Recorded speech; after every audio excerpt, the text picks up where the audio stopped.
Yeah, the Mammotion Luba 2, where I bring you, well, the truth about this so far awesome mower, but let's get into the nitty gritty.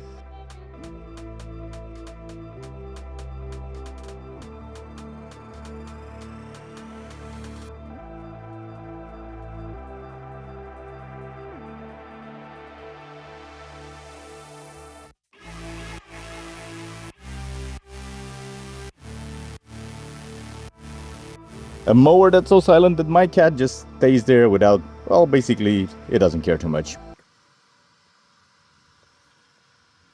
Not very much. It's pitched as a set it and forget it solution to lawn care.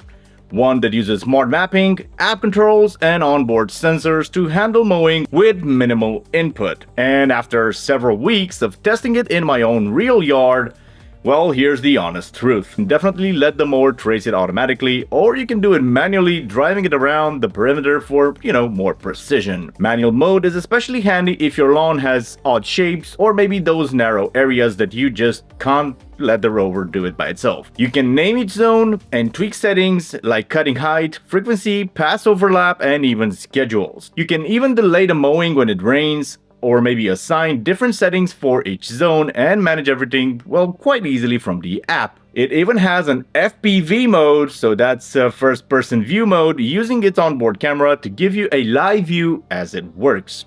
You can technically mow manually using this mode, but only when you're physically near the device, since, well, that part still relies on good old Bluetooth. And that's one quirk that I would like to circle back in about a minute. And that brings me to a real-world example. I have pets, and naturally they were curious about this new stormtrooper just rolling through the yard. A few times while the mower was trying to dock, one of the dogs blocked its path. So when that happens, it stops, it gives you a path blocked error message, and just waits. Of course, you can send it back to the docking remotely by sending it to charging option in the app there while using your wireless. Maybe you're not, at or near the robot and you're away, but if it's not able to do that quickly, then you will eventually drain the battery all the way down to 0.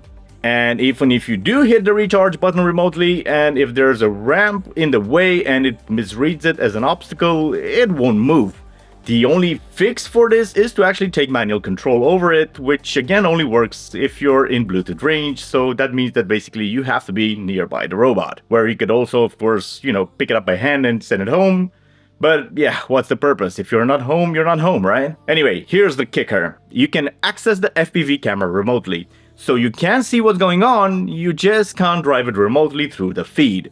Which feels like a bit of a missed opportunity here. I mean, if you know your yard, you know your surroundings, you can definitely control it via wireless through the FPV, guide it around the obstacle, and let it go home, right?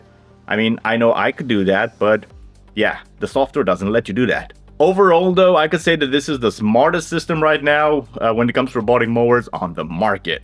But of course, it is still not perfect. As for the charging station, okay, the setup really matters here. You can install it under a roof for weather protection, but it still needs a manually mapped route from the yard. If you move the stations, or maybe the RTK base, you'll have to redo the whole map. Still, to its credit, in my yard, which includes a bit of an obstacle course, it managed to make its way home for about 95% of the time.